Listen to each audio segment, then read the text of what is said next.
Angélica, efectivamente nos acompañan Mabel Huertas y César Campos. Mabel, la politóloga y periodista, y César Campos, analista político y periodista también. ¿Cómo están? Muy buenas noches. Muy buenas noches. Lo de politóloga todavía. Está en curso.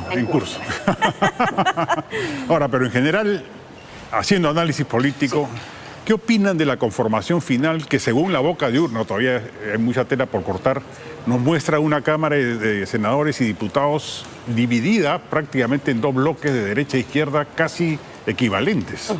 A ver, si me permite, César, Sí, yo, me atrevería inclusive a decir que la manera como han votado los peruanos para, en este caso, como era una votación tan compleja, ¿no?, y un planillón tan grande, pues creo que hay han visto la necesidad de votar por el candidato, pero no cruzar el voto, ¿no? Esa es la primera impresión que me puede dar. Y luego sí, vemos dos cámaras dominadas por Renovación Popular y por Fuerza Popular, que claro, te marcan un bloque de derecha, pero no necesariamente una derecha que pueda articular, porque ya conocemos un poco la trayectoria de Renovación Popular y su actuación en este actual Congreso, y tienden a no negociar, ¿no? Muchas veces yendo solos. Claro. Vamos a ver qué alianzas se podrían formar entre la derecha, entre la izquierda. Pero otra cosa va a depender quién gane la elección también. Va a depender, pero otra cosa que creo que sí hay que destacar es que hasta aquí no vemos ni alianza, ni APP, ni a Podemos. Ni a Podemos, es como que por el momento, hasta la foto del momento, habrían desaparecido. Ahí sí, por estos no funcionó. Funcionó. Solo ahí. Exactamente. César, ¿tu opinión? Sí, coincido con Mabel que ha habido el efecto del voto arrastre, que es el candidato presidencial el que lleva un bolsón interesante en estas 6 expresiones que vamos a tener, sobre todo en el Senado. ¿Por la complejidad de la cédula o porque crees que hubo un voto consciente para hacerlo así? Lo primero es válido, Juan Carlos. Creo que la complejidad de la cédula hizo que la gente no se alterara más la cabeza y dijo, aplico en una misma línea y voto consecuentemente desde la línea del presidente, pasando por el Senado Regional, Distrito Múltiple, Cámara de Diputados y Parlamento Andino. Creo que ahí nos han hecho bolas la gente y se ha expresado de esa forma. Lo otro, lo que hay que pensar, que más allá de las alianzas, primero que ojalá se consoliden todas las bancadas, porque las experiencias que hemos tenido en el Congreso unicameral es el transfugismo, que además se produce desde el 28 de julio para adelante, y la recomposición, ¿no es cierto?, de las bancadas a través de alianzas por intereses fácticos que a veces representan. Recordemos que la minería ilegal aquí ha penetrado en todos los partidos. Yo no me voy a tapar los ojos frente a esa realidad y que dicen que la derecha no está metida en eso. No, todos están metidos y todos tienen su candidatito que representa, más aún el señor Roberto Sánchez. Obviamente él es el símbolo, él es el ícono de la minería ilegal en el Perú. De tal manera que creo que eso va a determinar probablemente algunos traslados y traslados también de transfugismo. Y el transfugismo. Sí, además se van a producir antes del 28 de julio, porque de acá a 30 días ya se va a saber quiénes son los integrantes con nombre propio de las dos cámaras. Correcto. Yo creo que ahí van a empezar las negociaciones de hecho para jalarse los votos dependiendo quién gane la segunda vuelta electoral. Ahora, se consolida, según los resultados preliminares, la tesis del sólido norte de derecha y el sur andino de izquierda. Las votaciones sumadas de la izquierda en algunas regiones son Arequipa 46%, Ayacucho 65%, Cusco 62%, Moquegua 30%, Madre de Dios 42% de izquierda. O sea, se mantiene ese esquema socioregional electoral en el Perú. Sí, y es donde Sánchez ahí tiene bastante fuerza, ¿no? Porque cuando hablamos de la izquierda estamos hablando de Sánchez, que es uno de los favoritos en estas zonas, ¿no? Luego me parece que según este desagregado, Belmont también y López Chau, ¿no? Creo que en una segunda vuelta, en una segunda eventual vuelta entre Sánchez y Keiko Fujimori,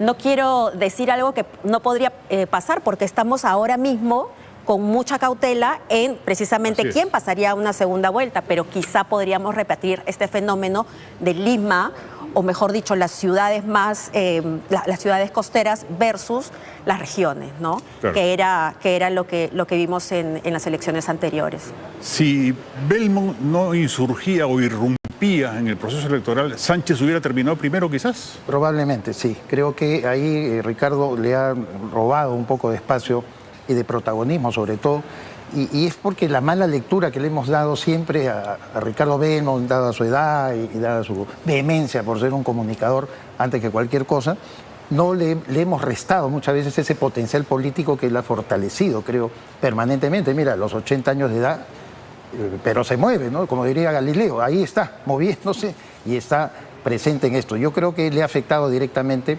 el voto de Sánchez, probablemente a López Chao. López Chao se ha visto el desinfle permanente, más bien no de Jorge Nieto. Jorge Nieto me parece que consolida su bolsón electoral. Y por el contrario, en Lima sí me parece que el voto de Belmont es más un voto de protesta. Sí, también. ¿No? También. De jóvenes protestando. Que es mi paradigma. Yo no creo mucho en esto de izquierda, derecha, porque creo que quien encarna mejor una insatisfacción, Juan Carlos, es el que llega a pasar a la segunda vuelta, no necesariamente el factor ideológico, porque como en el caso de Pedro Castillo, Castillo era pues antifeminista, qué sé yo, protaurino, cosas que a veces están en la agenda de la izquierda y que no necesariamente... No, inclusive apareció una encuesta que revelaba que el 23% de los votantes de López Aliaga en la primera vuelta del 2021 votaron por Castillo en la segunda vuelta. O sea, si fuese un voto ideológico, pues sería imposible dilucidar por qué la extrema derecha se pasó a la extrema izquierda.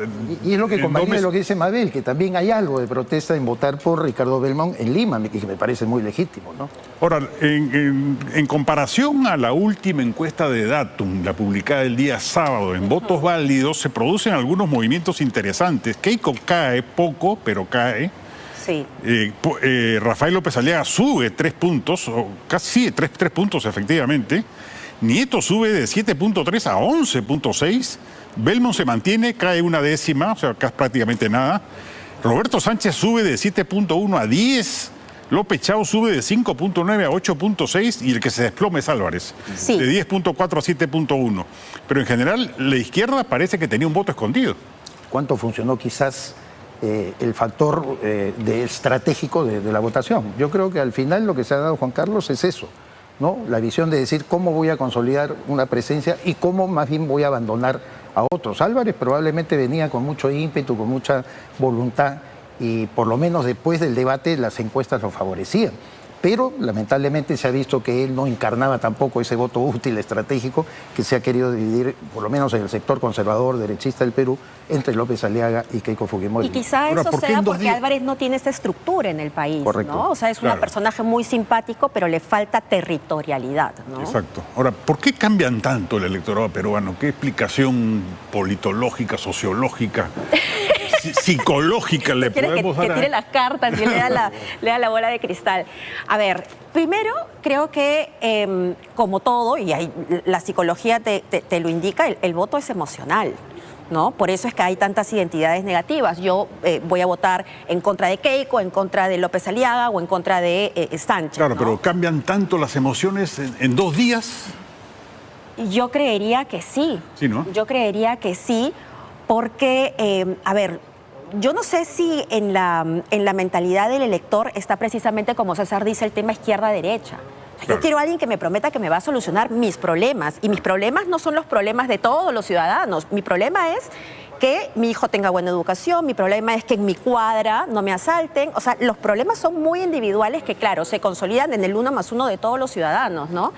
Pero creo que hay un voto pragmático, de que yo quiero lograr esto para mi bienestar. Y hay gente que se identifica pues con ciertas personas, ¿no? Es digamos, importante que en esta primera elección Keiko Fujimori haya sacado más puntaje del que sacó en la primera vuelta anterior. ¿Quiere decir esto que el antifujimorismo se está relajando un poco, que ha hecho una buena campaña? Probablemente sí. Probablemente sí, ¿no? Claro. Y creo que vamos a ver ese anti precisamente en la próxima segunda vuelta. Permíteme solo decir una cosa, y además tú eres psicólogo. El planteamiento de la emoción es porque en realidad creo yo que el conjunto de la oferta electoral no te llega a emocionar definitivamente. Los cambios se obedecerían, Juan Carlos, más bien al tema del hecho que no tienes un compromiso muy decidido y comienzas a pensar, a reflexionar, pero estratégicamente, en una línea. Quiero expresar mi protesta, no voy a votar por nada del establishment. Ahí está Luna, ahí está Acuña, fuera del escenario, ¿no?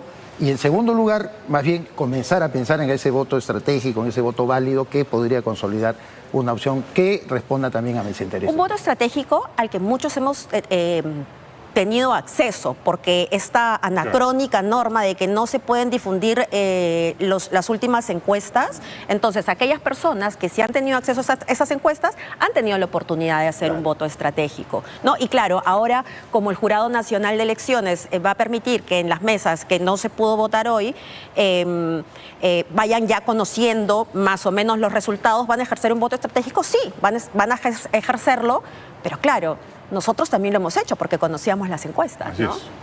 Mabel, César, muchísimas gracias por habernos acompañado en esta edición especial de América Multimedia. Le damos pase a Omar. Adelante, Omar. Muchísimas gracias, Juan.